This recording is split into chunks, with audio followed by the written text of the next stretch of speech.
Alright, hey guys, welcome back to another video, and today we received the beta 1.5.4 patch, and I did make a video earlier today kind of going over the big changes, the significant changes and all of that, and showing them off.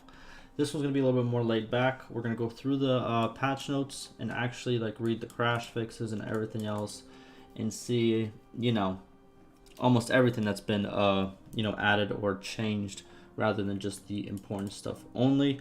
It's gonna be a longer video. We have a lot to read, and yeah, we're gonna go from there. I'm gonna link this down below if you guys want to go check it out. But yeah, let's do it. So here it is, beta 1.5.4 single player. Let's get into the crashes. So first, they fixed a bug that crashed in the game when the player attempted to pick up an item just before and during the hideout boss cinematic. The interaction now disabled during cinematics. Okay, so you can't pick stuff up during when you're about to go into a cinematic. Okay. Fixed a bug that prevented heavy infantry, skirmishers, heavy cavalry, and light cavalry formations from spawning correctly in certain missions. This would cause crashes. Okay. So they spawn differently now. Then we have fixed a problem which crashed the game when the player transferred troops from one formation to an empty one and then gave a formation order. Okay. Fixed a crash that occurred while dragging/dropping items in the inventory. I'm guessing a lot of these are very rare crashes. I have not experienced any of these so far listed here. Fixed a crash that occurred when a player failed at romance bartering.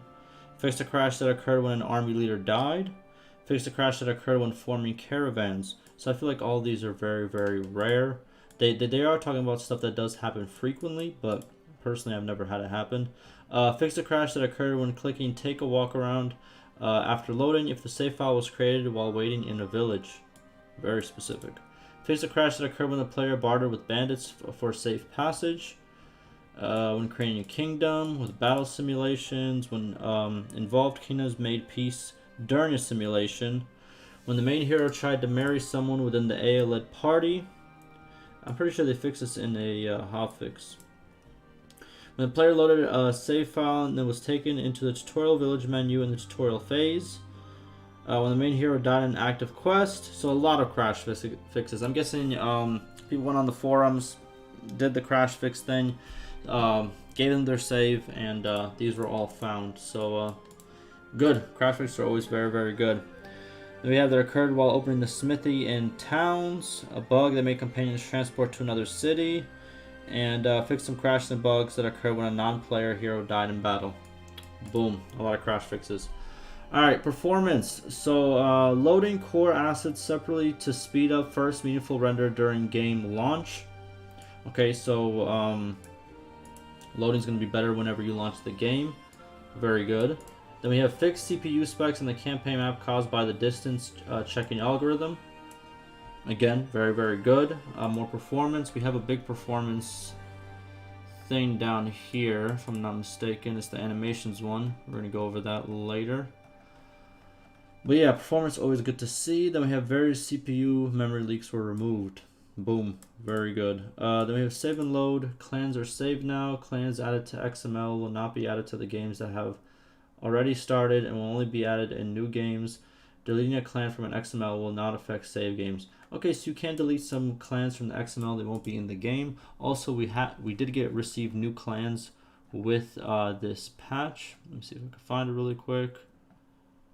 Added new clans. There it is. So I'm guessing you can remove some if you really, really wanted to, or for people making mods that want to create extra ones. This is kind of how you would do it, right? Then we have save game files are now categorized by the game. We went over that, where it's just, now it's in drop-down menus. So I like that a lot. I like save, auto-save, and changes like that. Very good. Then art, we have 5 new Empire villages added, and by this they mean like village scenes. Whenever you enter a village, there's going to be 5 different types that you can, well actually more than 5. I'm pretty sure there was like 1 or 2 in the beginning, but now there's 5 more added. Hopefully they do this for I'm pretty sure they are going to do this eventually for every single kingdom. Also, what I thought while I was making the other video was, what would be cool is if they had some contests of like people making villages and then they add it to the game, like the one that wins, right? Something cool like that, right? It would have to meet a lot of standards and stuff, but it'd be very cool if they actually did that. Then we have various improvements on castle gates for better AI behaviors. Good. We need better AI behaviors whenever there's what's it called? Whenever it has to do with any siege, to be honest with you. Improvements to Empire Towns, Siege, Nav Mesh for better AI behaviors. Okay, good to see.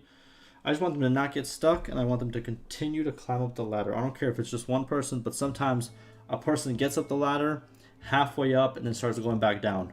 And that is just, whoo, that's something. Then there was a minor visual bug in the Azrai parlay scenes about the flags getting into the walls. This bug was fixed on all levels. There it is.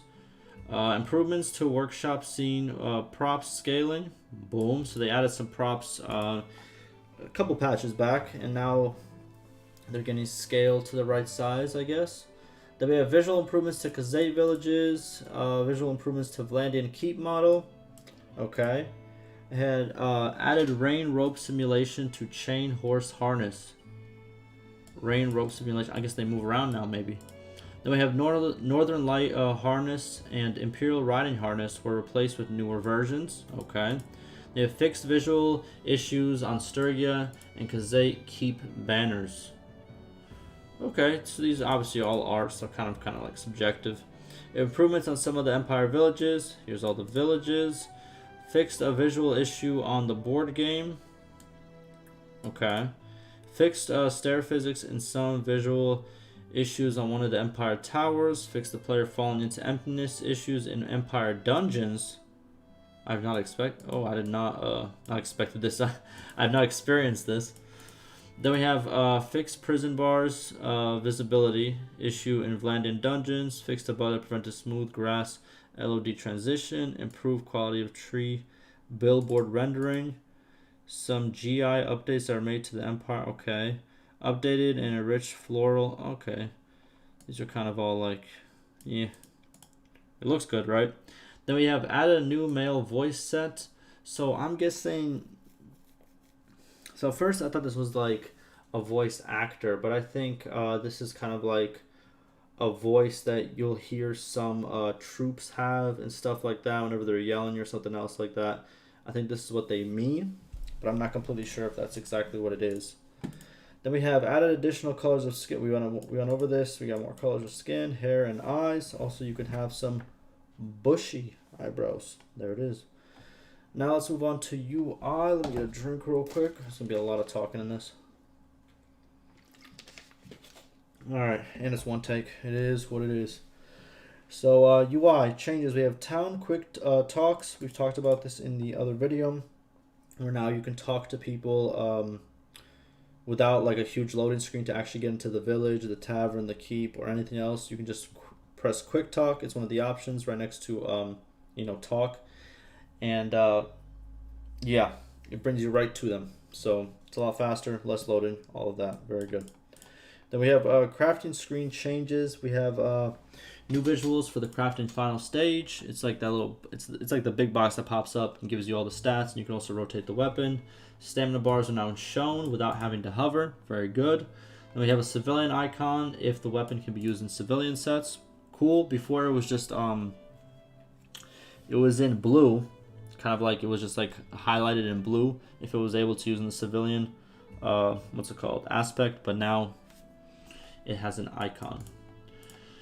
Then we have added a new icon to the inventory that shows the current hero's skills on hover. This was we did go over this in a dev talk where the devs were like, this is a very good idea, we're going to add it, and boom, here it is. Then we have added sorting to single player scoreboards, and now heroes show at the top of their party list. I had a problem with heroes showing up at the top, but you can sort, so hopefully the hotfix fixes this part of it because it doesn't really work. Then we have added an option to swap characters and mount play. I like this a lot, where you can like obviously like swap between your horse and your main character. Whenever you swap, then you can like rotate your horse, kind of like in the inventory menu, to see how the armor and stuff looks. Very cool. Then we have now if locked item is removed from your inventory, it won't lose its lock status when the item is back in your inventory until the player removes the lock themselves. So let's say you have some arrows locked into your inventory. You sell those arrows, and then down the line, you buy the same arrows, not the same exact pair, but like, you know, like the same type of arrows. They're going to become locked again in your inventory unless you sell them. Or no, unless you unless you sell them or you unlock them, right? Next we have is what do we have?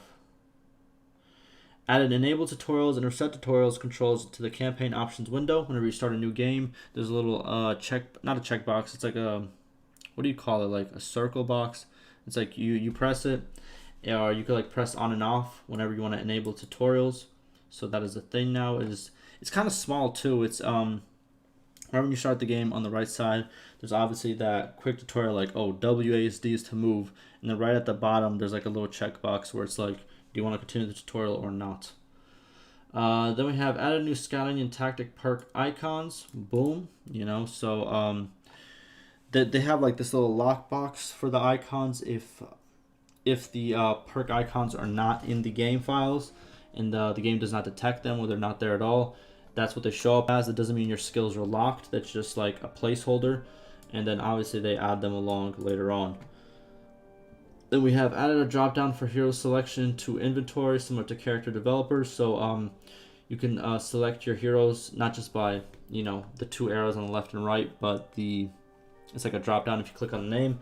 Unfortunately, here's another bug, I guess, is once you pick the other character, your main character doesn't switch screens. That's kind of weird. I don't know. Maybe I'm the only one having that problem. Then we have added a quest icon to army nameplates if a lord in the army has a quest. So now you can tell if they have a quest or not whenever they're in the army. Then we have removed the over the limit warning if the player didn't make any changes in the party screen. So pretty much the over the limit warning is for either troops or prisoners. There's a pop-up that pops up that says you have too many prisoners. Let's say you click OK, you get off the party screen, then you go back into the party screen, and then you click off again. Before, that same window would pop up, even though you didn't really change anything. You didn't drop any troops or anything like that. Now it won't pop up unless there's a change in the numbers, right? Which is good. It's a little quality of life change. Then we have, what else do we have? Added heroes health and wooden information to hideout troop management window. I like this a lot as well. This was talked about in one of the dev talks. The devs said it was also a very good idea. The main guy wanted, the main guy who asked the question, not the question, the suggestion, he stated that, what am I trying to say? I'm sorry, it's very late, so I'm just, you know, it is what it is. But he stated that he wanted them to revert to the old hideout troop management window, and the devs were like, we're not going to do that, but we are going to fix your problem, and this is how they did it, so good on them. Then we have now query pop-ups can be closed with enter or escape key. Cool. Then we have added wage of the party and tooltips to troop icons in the clan /tabs /parties tab. I could not find this. I don't know exactly what they meant by this. I looked at it. I tried to find. I really don't know what they meant by this. I checked in this tab and all that. Maybe I'm missing something. Then we have added a confirmation query to the disband army in the kingdom /armies tab. So it's like a confirmation screen. Like I stated, I want to see a lot more of these confirmation screens when it comes to the game. There's a lot of stuff that this could be useful for. Then we have fixes. We have fixed the damage amount for throwing weapons showing incorrect values. The rotation of items in the inventory preview screen. Fix an issue that caused the army manager window to close improperly. Fix an issue in the hideout troop manager window that caused troop counts to be negative. Fix an issue that caused modifiers of items to be removed. Okay. Fix an issue that caused the leave members button to be enabled while the player was in the tutorial stage. Okay, so just small little bugs over here, kind of like specific ones. Then fix an issue in the crafting screen that caused smithing heroes to overflow out of bounds. So pretty much you couldn't pick, if you had too many companions, you couldn't pick like the ones all the way at the end. This was talked about in a dev talk as well. Then fix an issue in the crafting screen that caused the order of smelting items to reset after smelting. Okay. Oh yeah, again, also talked about in the dev talks. So what would happen is you would smelt something and then you would go right back to the top. It wouldn't follow the same. It wouldn't like follow the order you're trying to follow, if that kind of makes sense. Then we fix an error. I can't speak. I'm sorry. It's really. Oh man, I'm stuttering. I'm doing all that. All right, let's get back to it. So fix an error in the item preview window that caused rains of a salad to not be added. Fix an error in the crafting screen that caused refinement recipes to not update on smithing hero change. Very specific errors over here and fixes. Fix the error in the conversation screen that caused wrong relationship values to be shown. Okay. A lot of values that aren't shown properly, as you can see right over here. A lot of incorrect values. Not shown, but they are shown now, so good fixes. They fixed an error in the conversation screen that caused encounter parties to overflow out of bounds in some cases. Okay. Now for battles and sieges, we have a bug in the tactical AI that caused a defending army to become indecisive between different tactical positions and go back and forth. This was fixed. I've seen this a lot, and it's been here since the game launch, where for some reason sometimes they would just they would pick a position, and then they would just two-step to the left, two-step to the right, two-step to the left, and the whole army would be doing that. And then if you had archers, they wouldn't even shoot because they would be kind of we're trying to wait for a sitting target, but they would never stop completely. That's good. It's a good fix. Then we have fixed some unintended behaviors of the battle ram that could not stop it from delivering damage, among other things. I've not seen this, but I have heard it being talked about, so good fix. Then we have fixed the bug that caused players to spawn as spectators in battles. Interesting. That is not fixed as well. Now, juicy, juicy, juicy. People really love this. So, character development system. All the perks that were added, 198 in total. I added it all up. And so we have 31 combat-related primary and secondary throwing perks. And that completes the throwing perks in the current design. And what this means is they've tested it. It should work. If it doesn't, let them know. But they're pretty much done with throwing perks. And then we did talk in the other video. Combat related has to do with everything that has to do with fighting with the character, and campaign has to do with everything else that's not fighting. And as you can see, this one, they state that this one is done in the current design. These are still going to be worked on because they have not stated that. So they added campaign-sided perks, but they have not added secondary perks to them. Well, not to all of them. So they are still going to work on them. So expect more changes for these perks, which are the Rogue, Tactics, Scouting, Steward, and Trade. And then we have the Riding Combat perk bug fixes. And we have the secondary effect was accidentally set as the Party Leader effect. Now it says the Captain effect. Then we have the Horse Archer perk, corrected the perk explanation text. And then I'm going to call it the S perk. We have fixed a problem which accidentally reduced range accuracy when it should increase it. Boom. Then we have fixed an issue that caused players to start the campaign with 0 renown regardless of what was chosen in character creation. Okay. Fixed a problem with the epic perk of smithing, which changed it to another perk after save and load process. Oh, okay, this is a very good change actually. Before, I think the second to last or third to last perk for smithing, or the last perk. I don't know exactly which perk it was. It's been a while since I've done a smithing playthrough. For some reason, once you did get it, and then once you saved and then reloaded your game, for some reason it was switched to a engineering perk, if I'm not mistaken. You would still have it, but it would just show up as an engineering perk in the game for some reason. Good fix. Then we have fixed the leveling up of scouting skills of non-player party leaders. Okay. So now they should level up, right? They have fixed the leveling up of heroes that didn't level up with their skill. Well, I'm sorry, I can't read. Fixed the leveling up of heroes when they didn't level up without their skill level up. Okay. Now we have so much more. Okay, hold on. Let me get another drink. Whew. Alrighty. Next one. Clan and party. So clans will respawn their parties based on settlement location data rather than saved coordinates to avoid situations where data loss during loading could lead to party glitching into the geometry of settlements. And for example, the devs say that prevents lords from spawning inside settlements and blocking the settlement gates. Boom. Then we have healing skill did not affect the healing speed for larger armies, And instead of scaling healing rate with army size, it now scales better with medicine skill. So they pretty much overhauled medicine and made it a lot better, like significantly buffed it. Like they state, it makes it more meaningful.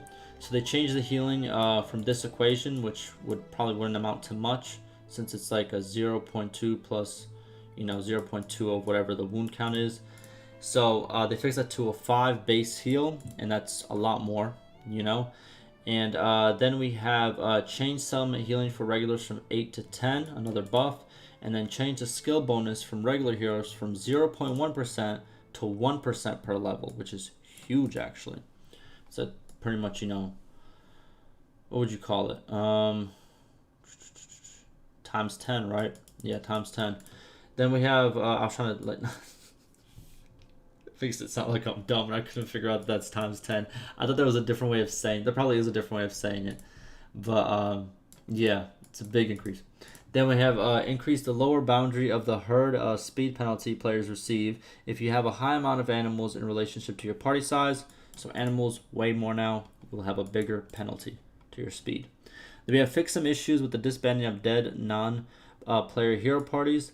I really hope they fix the issue where if one of your parties, if like the companion dies, then they have to go to a town to disband, and while they're going to that town, it costs you like 5 to 10k a day. I hope that's what they mean.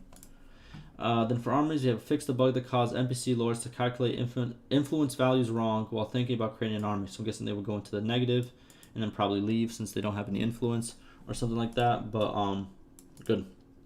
Then for kingdoms and diplomacy, they added new clans. I'm gonna be honest with you, I tried to look through the clans and see which ones were new, but there's so many clans in the game, and like there's some people who like I think they're the new clans, but in the back of my head is like, I think I seen that guy one time. You know what I mean? So I can't tell you exactly which ones are new, but there are new clans added. I just didn't want to propose like, oh, it's these, and then someone in the comments would be like, actually, I've seen this guy, this guy, this guy, and that guy before, and then I was gonna look stupid. So I just left it at they added new clans, right? But it's good. I like that there's more clans. It should be a lot more clans in my opinion. But yeah, good start. They may have fixed an issue that caused nobles to oppose some decisions when they proposed after some time. They had proposed after some time. Yes, hopefully they fixed the issue where it says 100% agree. You click it and it's 20% agree. It makes me mad. I know they tried to fix it like a couple patches ago, but it's still a problem, especially in my game, so I don't know.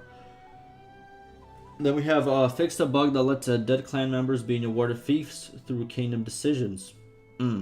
Well, I have not received this, but it's a good bug to fix because that would be kind of weird. Then we have fixed a bug that prevented minor faction leaders from being replaced once they were dead. Fixed a bug that prevented minor faction leaders to be replaced. Okay, so once a minor faction leader would die, they would kind of die off, but now a new leader will be chosen. Okay. Now, settlement actions, town, village, castle, and hideout. So we have fixed a bug that forced players into the request entry menu of a castle when they stopped waiting there. Fixed a bug that enabled the players to request a meeting at settlements while lords are in the army. Okay, bug fixes. This is kind of big. So artisans now offer troops like other nobles. So pretty much, or notables. This will significantly increase the amount of troops you see on the map because, if I'm not mistaken, every village has an artisan as well, but definitely every town has it. So that's another line of troops. So you're gonna see bigger armies, in my opinion, over time. Then we have stashes were added to player-owned castles. I feel like they were there before, but now I guess they're officially added, so I guess they were gonna keep the items like they're supposed to. Then we have fixed a bug that prevented the location character list of a settlement to not refresh after prisoners in settlement were changed. Okay, so the list wouldn't update, but now it does. Then we have the same access rules will be applied to a player clan member in a settlement. If a player does not have access to the Lord's Hall, their clan members, which is their family members and companions, will spawn in the tavern. Once gained, all clan members will appear in the Lord's Hall. I think this is a good change. It doesn't make sense that your companions can go into the Lord's Hall, but you can't, even though you're, they're really under you, right? Then we have to fix some potential bugs after releasing / donating prisoners to settlements. A code refactor was made for the party screen. There it is. Then we have fixed the bug that caused the request meeting button to be grayed out, even if there are nobles inside. There you go. Then we have fixed the problem while having a negative or more than 100% disguise probability values when the player wants to sneak into the town. Okay. Then we have fixed the bug that caused the land tax policy tooltip to display incorrect numbers. Yes, so I have talked about this. Land tax is supposed to give you money, but it always shows up as negative. But maybe I always thought that it did do negative, right? But maybe it was just the text showing the wrong thing, but it was actually working how it was supposed to. Who knows, right? But now it should work properly. Then we have fixed a bug that led notable supports not being updated during the game. There it is. Now we have we actually have a lot of quest changes. And like always, I'm not going to go through them because I do not do quests. No, I will go through them. But not all of it. Like I said, you can pause it. You can go check it out if you really, really love quests. But in my opinion, I'm going to stand on this hill and I'm going to die on this hill. But I feel like quests are very cool the first time around. They're not viable from the, I'd say from the early to mid game. They're kind of okay. But after you get close to the mid game, it's over with. Quests are, in my opinion, useless. For two reasons. So the gold it gives is never worth it. The gear it might give is never worth it. And the reputation, literally just make 3 companion parties, have them run around the map, and they're going to gain reputation for you, automatically. So, in my opinion, I don't know. Maybe I'm being too critical, but yeah. So we have the Prodigal Son issue quest has been implemented. The villager needs drought animals has also been implemented. Then we have a lot of quest changes. We always have quest changes, and yeah, I'm gonna leave it at that. It's a lot of improvements, fixes related to specific quests. It's like I could go through all these, but I can't really give any info on it because I have not done quests since, like I said before, I tried each one in the beginning of the game, and then after that it was kind of just like, downhill in my opinion. But if you want to go check them out, they will be there. Next we have is conversations and encounters. So we have, after trading with a caravan, the player now returns to the greetings dialogue instead of the map screen. Oh, I actually like this. Because for some reason, when you talk to caravans, very different than when you talk to lords. Like, they really try to get away from you as soon as possible. Like, you can just click on some random thing, not a random thing, but kind of like a lot of the choices in the caravan screen will just literally they'll just be like, okay, bye, So hopefully that fixes it. Then we have fixed the bug that allows players to open conversations with prisoners without entering a settlement. Okay. Then we have fixed the bug that caused the army menu to open after talking to an army member and initiate combat through dialogue. Instead of the army menu, the encounter menu will open. Okay. Then we have fixed a bug that froze the game when quick talk dialogue and rescue family quest Radagos dialogue conflicted. Okay. Then we have many of the conversations that were using the old mission system were changed to a new, quicker conversation system. Okay. So by the new, quicker conversation system, I'm pretty sure it's the one that's already implemented. And what I think they mean by this is, so whenever you just talk to a lord by himself, like a lord party, it's the newer version where it's like the quicker one. But whenever you talk to an army leader of an army, it goes to the old one, and hopefully now it will go to the newer one. And all of these different situational things will go to the newer system. Then we have added clan leader noble titles in dialogue boxes. There it is. Then we have ensured players' children have met the player to avoid an awkward conversation. Okay, so now you'll have pretty much a unique dialogue with your children. Then we have expanded post-battle comments for army battles where the player was a participant. There it is. Then we have added new comments to frequently encountered conversations. So you can talk to townspeople about more things now. There are more lines. Very cool. Then we have fixed the bug that caused some nobles to talk like the main hero's brother. This was fixed in the hotfix, but I guess they decided to include it in here as well. And now let's move on to other. So fix some troops appearing older than they should. Okay. One of the battalion companion templates was using armor that was way too high tier and now uses a weaker one. Okay. Then we have Body armors with arm leg covers now provide more armor to those parts. This was actually big in my opinion. Armor pieces have now been rebalanced and recalibrated. Most troops will now use different armor pieces that are balanced for their tier and troop type. I heard that this actually was a very good buff to Sturgians, and we love to see it, you know. Then we have some behavioral of advanced training melee NPCs has been fixed. We have tournament participants don't spawn near other participants anymore. Very good. So they won't spawn right behind you. So that's very good to see. Then we have added notifications for prisoners who escape from our settlements or our party. I have seen these notifications. They're kind of the same notifications as you get when like someone's sieging one of your bases. Now they're going to be like either one of your allies, what do you call it, escape from somewhere, or an enemy escape from you, right? Then we have an issue with the taskbar icon of the game was fixed. So now there is an icon of this nice white horse. Before it was just blank. Good to see. What else do we have? Troops belonging to a faction will use faction colors instead of civilian colors in civilian scenes. There it is. Then we have players can use Alt and left mouse and left mouse button to escort a party, which is the same thing as the follow option in Warband, where if you obviously hold Alt and click on the left mouse, click on the left mouse button onto a party, then you will pretty much ride along behind them without having to click anything else. I'm sorry, I really can't talk. It's like what, 2 a.m. here, just about. So yeah, just a bit tired. Then we have add encyclopedia entries for Imperial factions. Boom, showed that off in the other video. It's going to be linked down below if you guys want to go check that out as well. It's going to be a lot shorter than this. Then we have fixed typos, gave lords and minor faction heroes a minimum riding skill of 100 to make sure they can ride assigned horses. Okay. Then we have fixed a bug that caused villager parties to go to a castle or town while disbanding. And then removed a shield from Taktios that was unsuitable for his character. Boom. Now, that is all the single player stuff. Let's move on to multiplayer. Get another drink. Alright.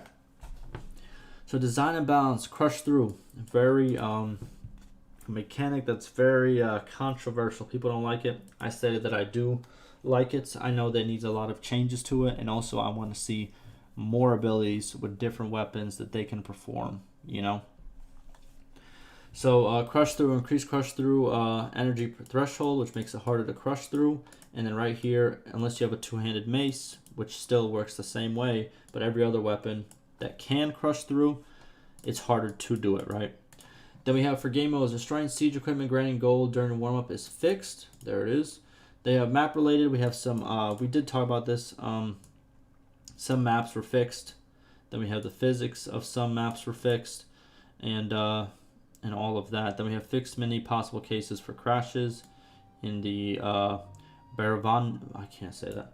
The B encirclement. There it is. Then other miscellaneous fixed a condition where the rider's animation state gets broken and the mount gets killed while the rider is mounting. Okay. Player was not losing any score on suicide. This is fixed. And then the number of missiles and quivers while selecting a character is fixed as well. There it is. Then we have server and network. We have clan game creator no longer crashes upon return to the lobby. Good. And then we have for UI, we have added dead teammate indicators, added sorting to multiplayer clans tabs, and two good additions. Then we have now party member names will be shown in different colors in the alt behavior in multiplayer battles, easier to identify. And then we have small tweaks and improvements. Now let's move on to both. This is both single player and multiplayer. So we added the UI scale control, which is huge in my opinion. I think is a very good quality of life change. If some people want obviously the UI to be a lot smaller because they like to see more of the game than the UI, this is perfect for you. Then we have changed the show banners on friendly troops option into a slider that controls the opacity of these banners. So whenever you're in a battle, obviously troops have like this little circle around them and they have like your banner on it, right? And there's a slider that can make that kind of like see-through or not seen at all if you really wanted to. Good change. And this was also on a Dev Talk video. Then we have added a new or old, depending how you look at it, warband style 3-part crosshair. So the warband crosshair is back if you want to use it. I did show it off. Very cool. I like it. Then we have finalized chat key is now rebindable. Then we have a separated general kill feed, top right, and the personal feed, center middle, controls in the options. So you can separate your kill feeds between you and your troops. So, you know, you could have your troop kills in one spot of the screen and then your kills on the other spot. Then we have gauntlet memory and performance improvements. Okay. Then we have fixed some layout issues that appeared in panels that come out of frame. Boom. Now for performance, you have significant performance improvements for the animation system. This will benefit situations with lots of animations, such as battles and very populated town scenes. We talked about this. Very good to see. They always come out with like some big performance boost in each patch, and I think this is the one. So we're gonna see how that does, and if battles become a lot less strenuous on your PC, right? Then we have combat chasing agents. These are also kind of big as well. So chasing agents will not pretty much move in a line anymore. They're going to kind of spread out and run towards another person, kind of like spread out instead of just, you know, straight in a line. And then we have agents will now surround enemy agents as well. And they are going to choose their position of how far they fight away from the enemy character by how long the enemy character's weapon is, which is very cool. So if the enemy player has let's say a spear, right, they're gonna stay farther back so they don't get attacked by the spears often. Very, very cool. Then we have cavalry. We have reduced the angle of possible rear ups, made it harder to rear up, and the brace spears can now also rear up. So, you know, kind of buffed and also not buffed at the same time. Now we have fixed. When someone mounts a horse that is running away, the horse becomes unattackable beyond map borders. That is not fixed. And lastly, we have modding. So a new cheat, reserve _ houses _ in settlement, _ in what's called settlement, that activates all houses in the settlement that has been added for testing purposes. The cheat reserves and adds one dummy NPC to all houses in the settlement that the player is currently in, making them easily accessible. The reserve tag is for houses that is not cleared after saving, so use the cheat with caution. Boom, cool.